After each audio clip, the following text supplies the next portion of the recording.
I don't know about you, but something about a Friday makes me think a lot about Duke basketball and how excited I am for the upcoming season, and even more excited that Isaac Trotter is here with us from 24/7 Sports, really fired up to talk about the latest news going on with the Duke basketball offseason. It's going to be a great show. Let's get after it here on Locked On Blue Devils.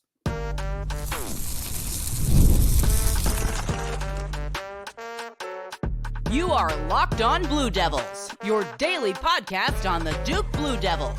Part of the Locked On Podcast Network, your team every day. Hello, everybody, and welcome into another episode of the Locked On Blue Devils podcast. My name is JJ Jackson. It is so great to have you here with us on Friday, August 9th, 2024, talking about everything going on in the life of Duke athletics here on Locked On Blue Devils, your team every day. We talk all things Duke. Today, we're going to talk about basketball with our good pal, Isaac Trotter. If you have not done so already, please be sure to follow us for free wherever it is that you get your podcasts. Subscribe, leave us a 5-star rating and written review on the Apple Podcast platform. Watch our show daily on YouTube. Subscribe to our YouTube channel as we're continuing to try and improve those numbers on the YouTube platform. Follow us on X at LO_Blue Devils. And I'm there as well, at _JJ_Jackson_. People are getting more and more excited about this college football season. That's just a few weeks away from starting. But I want to talk basketball today. And who better to chat with than our good friend Isaac Trotter. You see his name in bylines at 247sports.com, CBS Sports, on their YouTube shows. He's all over the place. And Isaac's back with us once again. Man, it is good to see you, my friend. Always a pleasure. You know, I think it's I think basketball has really kind of turned into a 12-month of the year type of thing, especially for programs like Duke. And that makes my job so much fun because I just feel like we do like the season and then you do the portal and then it's like the off season and it's like, oh wait, it's August and the preseason's like right around the corner. We get some off season clips.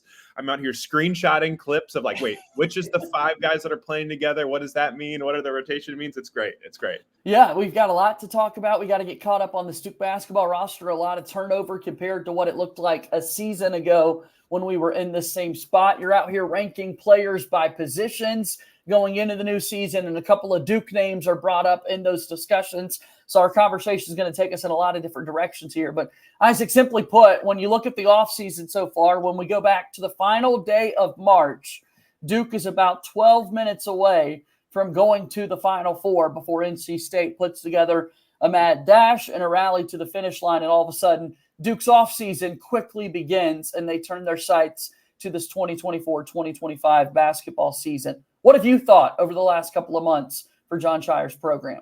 Yeah, it's interesting. I think maybe from a big picture perspective, it's like, well, they lose Mark Mitchell, they lose Jeremy Roach, like all of these guys are leaving. You know, what's going on with the brotherhood here? Like, aren't retention was such a big deal for Jon Scheyer last offseason. But I feel like there was a little bit of player overlap on the skill sets, and what they lost versus what they brought in makes a lot of sense to me. Like, so, and you kind of have to just let the pieces play out. And Jeremy Roach is a really good player, and I think he's gonna have a really good year at Baylor. But I think there's a world where Duke just is fine. You know what I mean? Like with what they have right now. And I kind of look at Duke as a tier 1 title contender. I think there's 7 teams kind of in that mix. And I would put Duke in that tier.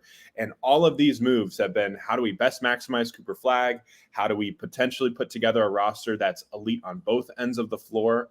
And I think you kind of feel good about this. Like, I'm doing like the depth chart stuff. I'm looking at the usage rate things. And I'm like, Sion James, is he your 7th man? Like, that's a really good problem to have. And so the added experience, the added role players, guys that want to be role players, getting 2 key guards back, getting this recruiting class coming in, no injuries that we know of so far. Like, for the most part, I think you have to be pretty bullish on what Duke's offseason has been.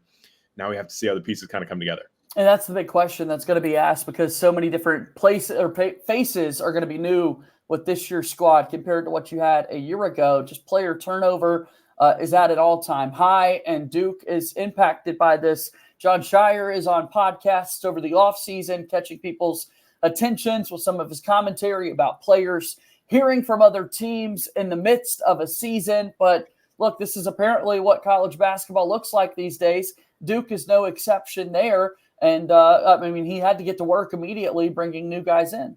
Yeah, no, it's a great point. And like, I think a lot of people are like, well, we want continuity, like with our, I don't want to like a team that doesn't have a lot of continuity. Well, like, then you're not going to like many teams this year because everybody has some form of like new pieces coming in. Like, I just look at the ACC right now, like North Carolina, you're probably looking at 3 different starters, and 6 of their top 8 is going to look a little bit different. Like even a team like Wake Forest, like they crushed it in retention by getting Efton Reed back and Hunter Salas back and Cam Hildreth back, but they're going to have 3 or 4 fresh faces. Like Virginia's going to have a ton of fresh faces. Like Miami has kind of gone over, like they have a brand new front court, adding multiple pieces to the backcourt. Louisville, like a new coach, like you're going to start from scratch. So it feels like this year more than ever, like I don't necessarily care that much about retention, just because so many teams are kind of fitting in all of these pieces into the mix. Now, part of that is the portal. Also, part of that is a 67-man coaching carousel. So a lot of these new programs had new coaches that had to basically build from scratch. So that's where it's like this offseason, like, yeah, maybe you want to have retention. And maybe that's why a team like Houston, who gets everybody back except Jamal Shed, basically is like intriguing from a long-term perspective. But like in the short term, like all of these teams are new. Like it's going to be wacky. And like, that's why I'm excited, because I think the talent level, not just for Duke, but for, everywhere in college basketball has gone up. Like, I think we're on the verge of an all-time college basketball season, and Duke is at the epicenter of all of it with Cooper Flagg. Yeah, and we're not even mentioning Cooper Flagg just yet as we're talking about this transfer portal and the pieces that you've got to put around him, although he's in that thought process when you're figuring out who works best. So transfer portal takes away, it also gives you, and what it gave Duke was products from Syracuse, Purdue, and Tulane when we're talking about Malik Brown, Mason Gillis, and Sion James. You look at those 3 guys, what stands out, Isaac?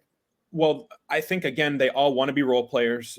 They're all veterans that have played a lot of basketball at a high level. And I think they're all two-way guys. And you might argue that all, 3 of them are, 2 of the 3 for sure, are defense-leaning guys. So Malik Brown, I think he's more on the floor for his defense. Sion James, more on the floor for his defense. Mason Gillis, like I think a lot of people are going to look at those catch and shoot numbers. Like he's a phenomenal catch and shoot guy, but defensively really stout and really physical. So I think when you add veterans and you add positional size and you add role players who want to be role players, like to me, it reminds me a little bit of like what North Carolina did last year, where they went into the portal and got a bunch of vets that just could fit in and kind of round into form. And that North Carolina team earned a number 1 seed. And so I wonder, I don't think Duke was necessarily looking at UNC being like, oh, we got to copy that, but they kind of did a little bit. In so many words, like, I don't think Duke went into the portal being like, we need to go find our alpha dog superstars. Like, I don't even know if any of these guys are going to average double figures,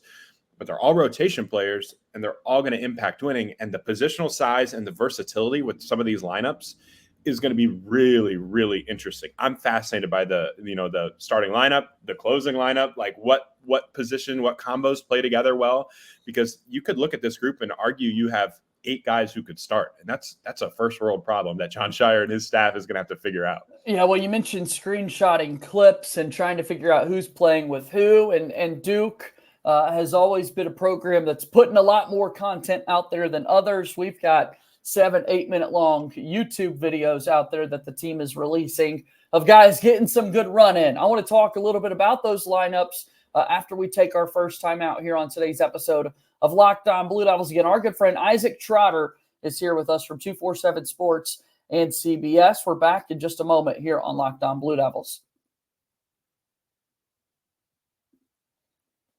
All right, got to tell you about our friends over at Gametime. Gametime, of course, is the place to find your tickets. Gametime now an authorized ticket marketplace of Major League Baseball, which makes getting tickets faster and easier. Prices on the Gametime app actually go down the closer that it gets to first pitch. With killer last-minute deals, all-in prices, views from your seat, and their lowest price guarantee, Gametime takes the guesswork out of buying MLB tickets. I had a couple of friends use Gametime yesterday to go catch that afternoon game between the Braves and the Brewers in Atlanta, all thanks to our friends over at Gametime. Save up to 60% off buying last-minute seats for baseball and other sports, concert, comedy events, theater, and so much more. They've got the all-in pricing that shows you the total upfront with no surprise fees at checkout. The seat views are excellent on the app, where you can get a panoramic view from your seat in the app before you buy, and it's the lowest price guarantee, or Gametime's going to credit you 110% of the difference. Take the guesswork out of buying MLB tickets with Gametime. Download the Gametime app, create an account, and use code LOCKEDONCollege for $20 off your first purchase. Terms apply. Again, create an account and redeem code LOCKEDONCollege, LOCKEDONCOLLEGE, for $20 off. Download Gametime today. Last-minute tickets, lowest price guaranteed. All right, let's keep this thing moving. Isaac Trotter is here with us from 24/7 Sports and CBS Sports. Great content covering college basketball. And we're talking about this Duke team. You mentioned kind of the footage that's put out there by various teams.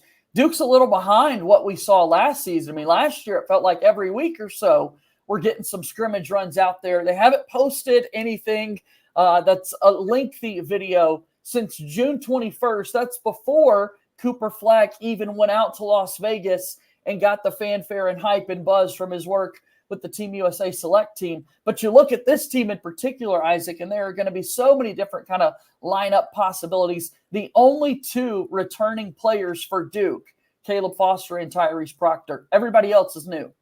Yeah, no, that's the fun part about this, because I think my early projected starting lineup, I think, would be Proctor at the 1, Caleb Foster at the 2. And I think they're going to go big with Cooper Flagg at the 3, Malik Brown at the 4, and Kaman Malawak at the 5. And you just think about the positional size of those three, the court coverage, like, it's fun. But then, like, you kind of can start mixing and matching with some smaller-ish lineups where you're maybe not necessarily small, but you're just trying to get more skill on the floor. Maybe that's throwing Khan on the floor. Maybe that's throwing, Siam James on the floor with those two guards. And then you kind of downshift Malik Brown to the 5 where you can play there again. You have Cooper Flagg at the 4. It's just, there's a lot of different angles that you can kind of go with this group. And that's the moldability that I think a lot of programs are wanting, especially like we talked about with like the roster is just, rosters are changing more than ever. The coaching changes has made all of these coaches kind of build from scratch. Like, I've kind of compared it to like building your own house. Like, when all of this roster construction is new, it kind of gives you the opportunity to kind of build a roster that you want it to look like. And this moldability and having an ability like, when we play a big team, like, we have a big lineup. When we play smaller teams, we have more skill that we can get to. Like, you can see Duke mix and match based on, who's playing well, who they're playing against, all of these different things. And you can't say that about a lot of other teams. I think a lot of teams want to have kind of what Duke has built. And the positional size that they have across the board is just nuts. Like 6'6", 6'5", 6'6", 6'9", 6'9", 7'2". Like, it's just some of that stuff defensively I'm really excited about. And I have one other underrated thing here. Like, I think Jon Scheyer is kind of getting slept on a little bit as good of an X's and O's offensive coach as he is. Like, I think there's something there. I did this piece on like the top offensive savants. And as I was kind of going through the film, like, I almost put Scheyer on that list. Like, you see, it's kind of funny, like Duke's offensive numbers in the second half when they're running offense on their side of the court, like, you see Scheyer like pushing guys in different directions. Like, you go this way, you go that way. Like they almost are better when they're almost better when they're in the second half, because he's right there, like, telling them where to go. And like, I don't think people understood how good Duke was out of timeouts last year, or how elite their half court offense was. Like, it wasn't just like transition buckets and all of those things. Like, what Duke was running was really good actions, and they were great after timeouts, and they were great on out of bounds plays. Like, all of those things make me wonder, like, if Scheyer's offensive, game plans are a little bit underrated nationally, because you're like supposed to be good because you have, this roster. Sure. You know what I mean? Like, you're just supposed to have those type of numbers. I would argue that Scheyer is actually way better offensively, and I think this roster might give him a chance to even expand that even more, because last year was like a lot of 5-out stuff. This year, I think you can be 5 out and 4 out, 1 in. Like, you can do a lot of different little tweaks with this offensive personnel that you've kind of put together. Okay, so stick with the offense, stick with what you can create, stick with new players coming in and fitting it around, and the fact that the two guys returning are your primary ball handlers and getting into the sets and looks that you want to in Proctor and Foster. How big is that? It's huge because I think basketball offensively wise, I think a lot of times you look at UConn, it's like a lot of layered sets and backdoors and trying to get stuff off cuts. Like Kansas is really good at scoring off of cuts. Like you see like some of those Princeton style offenses, like what Colorado State does, like they're really good at that too. But then there's other like very simple offenses where it's just like, hey, can we get 2 to the ball and then play off of that? And I think Duke kind of has that where their positional size and their lead ball handlers, they're going to be able to attract multiple defenders because you're kind of breaking down that first wave. And then you're kicking out to Cooper Flagg to attack a long closeout. Or you're kicking out to Khan to attack a long closeout. Malik Brown being able to pass off of those 4-on-3s that you're able to create. Like you're just spreading defenses out and picking your poison that way. And you're playing, random, simple basketball. Like random basketball is hard to guard. And I think Duke is going to be able to do a lot of those things. And Proctor and Foster at the key of all of it. I think Foster, like his rep last year, especially as a shooter, that was like the number one thing that people paid attention to. But I think his tape as a driver is so much better than like what like people actually saw. Like his numbers, especially too. I think he shot like 53 or 54% at the rim. His drives are way more impactful. Like I'd go back and watch that Baylor game again. Like what he was doing off the bounce to Jacoby Walter, who was his primary defensive assignment. Walter was guarding Foster. Foster broke him down off the bounce like crazy, got into the paint, and then he's finishing over Yves Missi. Like those are 2 first-round picks. So I'm really bullish on him taking a big step forward. And obviously Tyrese has to play a little bit better and improve his decision-making at times and when to shoot and all of those things. But I think Foster has a chance to be, one of the breakout stars in college basketball next year because I think he's got so much more to his game than just – being a 40% three-point shooter, although that's a pretty good place to start, right? And then not to mention Cooper Flagg in it all, right? And we've got plenty of thoughts to have with him in particular, but you mentioned Flagg is likely number 1 pick when you look at that 2025 draft. Everybody's talking about him after his performances against Team USA. They're in Vegas, and he's going to have the basketball in his hands a whole lot, I would imagine. How do you put all of that together? That's something Jon Scheyer's got to figure out. But Flagg, the player, what should excite Duke fans about watching him? Yeah, I love his playmaking. I just the size and the ability to see over defenders. And again, like drawing 2 to the basketball. Flagg's going to draw a lot of double teams, and he's just a willing playmaker. And then defensively, everybody's said it, but like he's arguably one of the best secondary rim protectors that we've seen from a high school basketball prospect coming up. Like just his ability to douse fires. I love the idea of him not having to guard 5s. Like that's why Cayman Malawak is so big, just having that physicality to be able to guard 5 so that Cooper can just be an athlete and fly around. And, I think you could see some lineups where Duke is very, very switchable. And Flagg's at the middle of all of that. Like, I think there's going to be times where he gets switched onto 1s or 2s. Maybe say you're playing North Carolina, he gets switched on RJ Davis, or say you play Wake Forest, he gets switched on to Hunter Salas. Like for a lot of guys, like getting switched onto those dudes is a problem. For Flagg, like I'd argue he feels really comfortable in those things. So I'm not sure if he's going to be Duke's leading scorer, but I do think that just all of what he does in transition, his energy on the glass, his ability to make shots now at all 3 levels, that jumper just continues to get better and better. Like his impact on winning is going to be phenomenal. He will be the best player on this team, even if I think Caleb Foster will lead the team in scoring.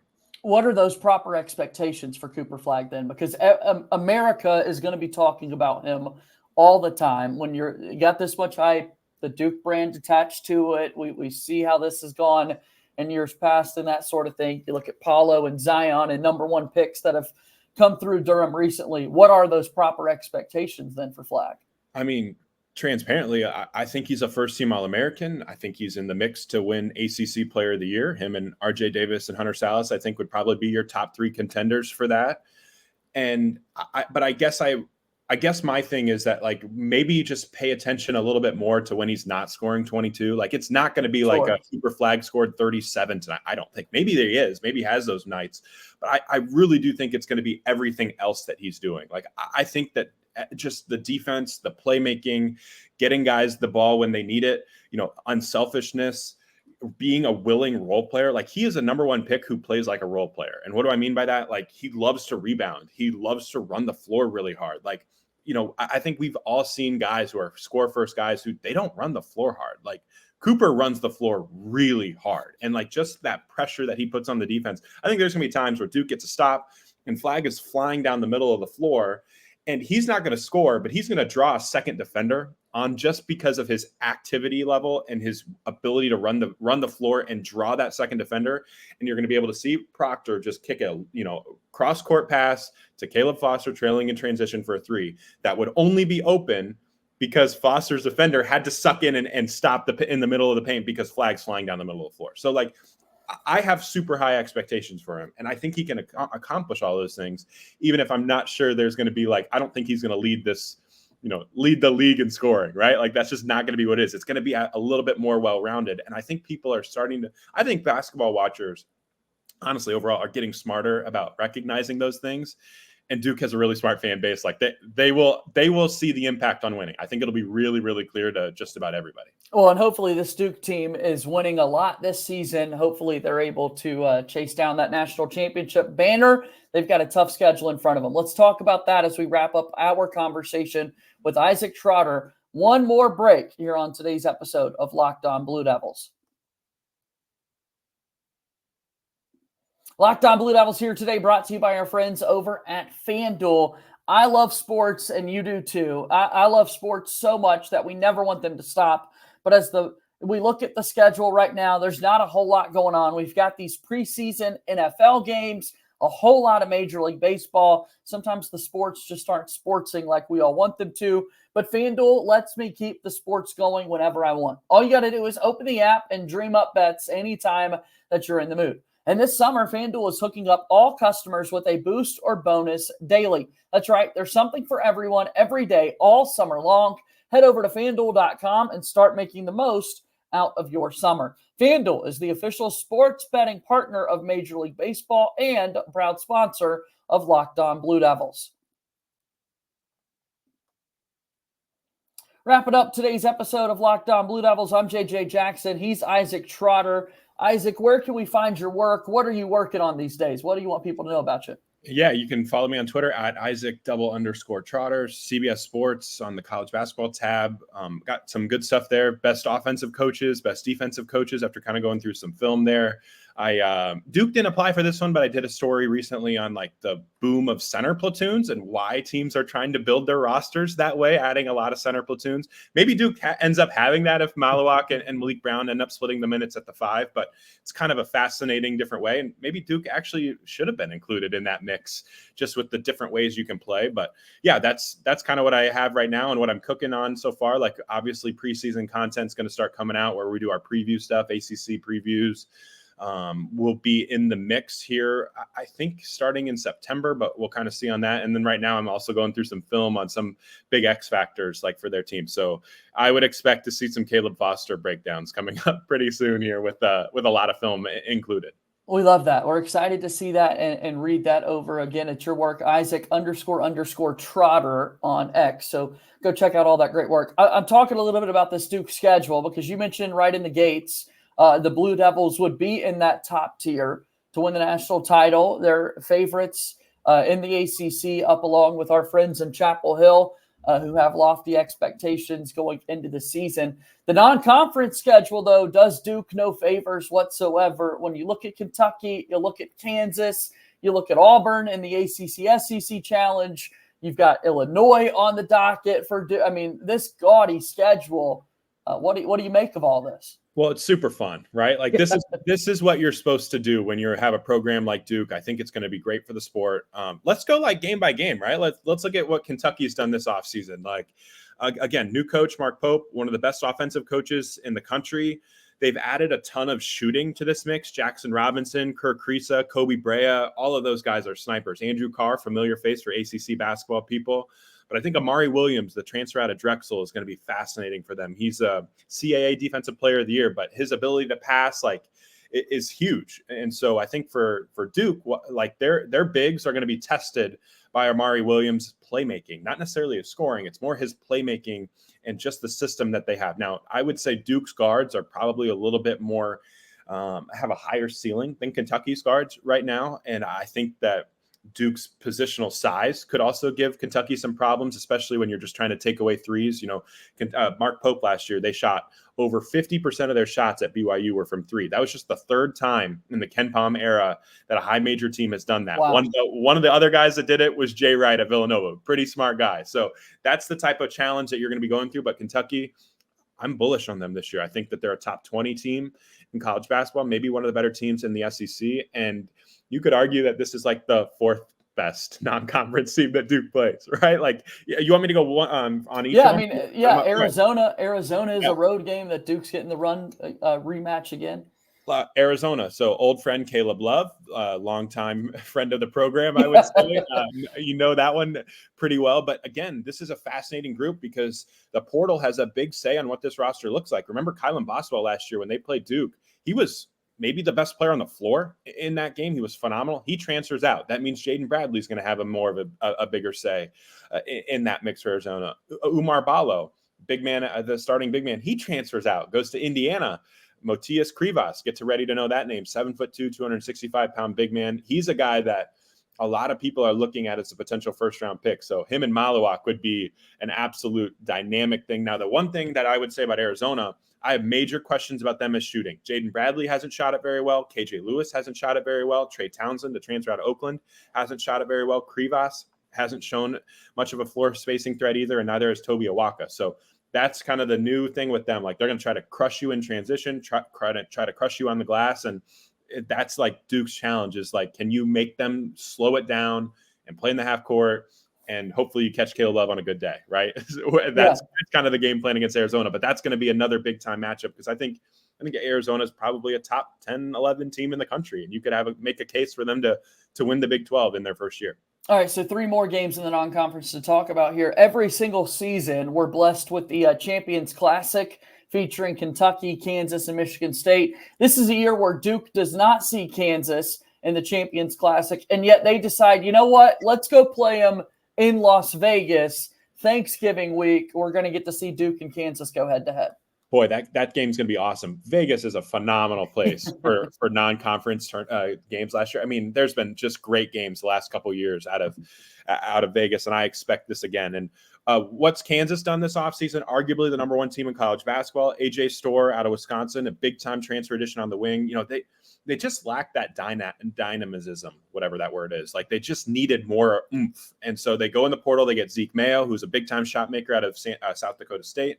Wyland Griffin out of Alabama, 3-and-D guy. I'm a huge fan of him. So the additions that they've added, Shaquille Moore, another one out of Mississippi State, I think he's going to be important too. But the additions that they've added have really meant that like DeJuan Harris will have to take a smaller role. And I think that's a good thing for Kansas. So Hunter Dickinson, yes, he's still in college basketball for his 5th year. KJ Adams, they're going to be stout up front. But those wings, it's Ryland Griffin, it's AJ Storr, and it's Zeke Mayo. Those are the guys that Kansas thinks that can really elevate them into a new tier. So Bill Self is, last year was like his worst season ever as a Kansas coach, which is crazy because they got a 4 seed. Yeah.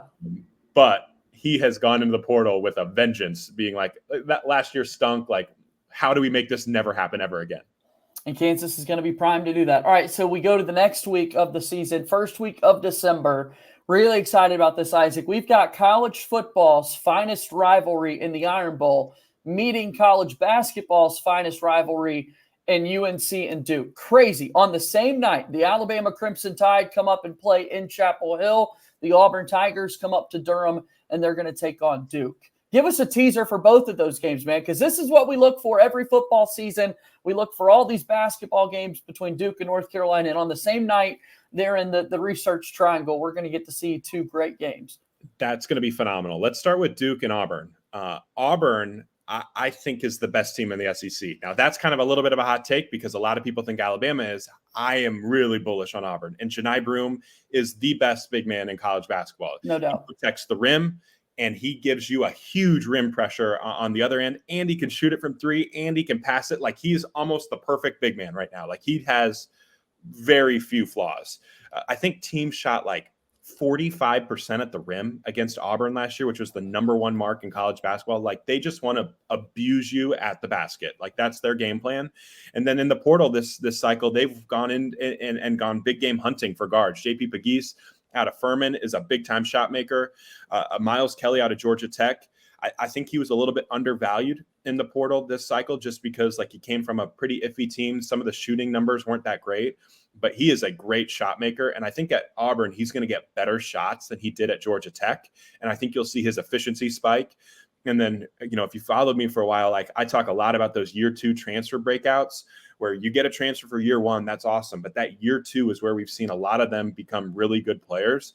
This past year, 9 All-Americans of our 15 guys that were All-Americans were year 2 transfer breakouts. Wow. Auburn has 2 of those. Janai Broom was that in the past. He was one of those 9. But Chad Baker-Mazara and Denver Jones are 2 guys to keep an eye on. I think they're going to be awesome. So Auburn, you kind of know what you're getting in that game. Like, it's going to be an absolute fist fight. They're super physical. They're super strong. I don't know if they have a great guy to guard Cooper Flagg, though. Like, that will be a real question for them. They have some concerns at the 4. Maybe that's a Chaney Johnson assignment, but it's going to be an all hands on deck there for that game. That's going to be a war. And then with Alabama, North Carolina. Yeah, same night, man. College. It's crazy how the schedule set it up this way. Let's do it, man. Let's fast forward to that. That game is going to be. I mean, it might be first to 100 though. Although I think Alabama's defense, don't sleep on them. I think they're going to be a lot better this year. Cliff Amore getting back, Darian Reed, a 5-star kid that they've added, are 2+ defenders. So I think they're going to be a lot better. But Mark Sears and RJ Davis, arguably the best 2 scorers in the sport, dueling head to head. Like, that's going to be fun. That's going to be really, really fun. Okay, and then one more non-conference game for Duke to set the table, and then we'll get out of here for today's show. But it's later in the year. It's in the middle of conference play. Duke's going to take a break. They're going to go to their home away from home, a.k.a. Madison Square Garden, and they're going to fight up with the Fighting Illini, Illinois, on the schedule for Duke. Well, you're kind of catching Illinois at a kind of a weird time in that regard, too, because maybe it's a good thing for both teams because they have so many new faces for each of these guys. Like, Illinois only has 2 guys coming back, a lot of new faces coming in. So when you play them like kind of in the middle of conference play, they're going to be a much different team than they would have been early in non-conference play. So I think you're kind of getting the best version of them. Now, if you're looking at it from a resume perspective, maybe that's a good thing for Duke because you might be able to catch Illinois as a guaranteed, no doubt, like quad 1A type of opponent that you could have at that point in the season. And what's Illinois done this year? Like, they lost Terrence Shannon, they lost Marcus Damask, but they have gone into the international route and just crushed it. Kasparis Yakashonis is a kid out of Lithuania who has put up. What a name. I know. You've got some practice there. Huge numbers. He's put up huge numbers. They think he's a first-round pick next year, and they got another one-and-done candidate too, Will Riley, a 5-star kid who reclassified to 2024, who they're fired up about. And then Kylan Boswell, who Duke fans remember him from Arizona. He's transferred. He's a Champaign, Illinois native. So he's coming home to play for Illinois and gets this, probably the starting 2 guard there.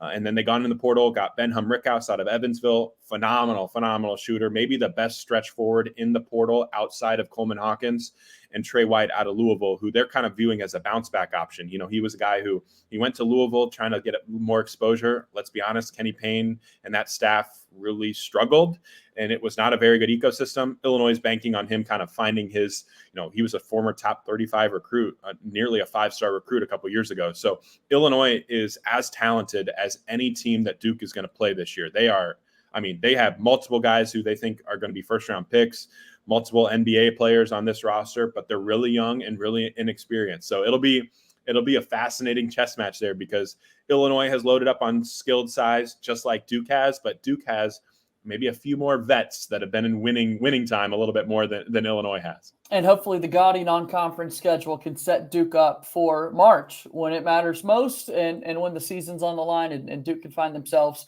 back in the Final Four once again. Isaac, really appreciate all the time, thoughts, and perspective that you have. Thanks again for coming on the show today. One more time, tell people about your work, maybe shout out some colleagues. Like this time of year when people are looking for college basketball content, where do they go? Yeah, 24/7 and CBS Sports. Like, we have such a great team, for the recruiting side, like Brandon Jenkins, who you guys know pretty well. Yeah. He is dialed in on AAU stuff, but Eric Bossy, Travis Branham, they do phenomenal work. Our director of scouting, Adam Finkelstein, we do a weekly show. We've talked a lot of Duke. We actually just talked Caleb Foster on the recent show as well. Adam does a phenomenal job with our scouting department and kind of getting ready for kind of what they will be as NBA prospects. He breaks them down as good as anybody that I've really been around. And then on the CBS side, Matt Norlander, Gary Parrish, Eye on College Basketball Podcast is up there as one of the best national college basketball podcasts. So I love working with those guys too. So it's basketball 24/7 nonstop for me. And I have a really, really good team that I just feel like I'm really lucky to work with. They do phenomenal work and they make me better. You're the spot up guy, right? You know, you're knocking down the shots when you get those opportunities, man. I'm the 6'4" white guy that's standing on the wing, just ready to drill threes. That's my game plan. That's my game. That's epic. Isaac, thanks so much for the time as always. We'll do this again soon, okay? Thanks for having me. All right, that's Isaac Trotter joining us here on today's episode of Locked On Blue Devils, and that brings us to a close. Thanks so much for your support. As always, subscribe to our YouTube channel, subscribe to the podcast feed. Let's go, Duke. We'll talk to you again soon. Thank you, and good day.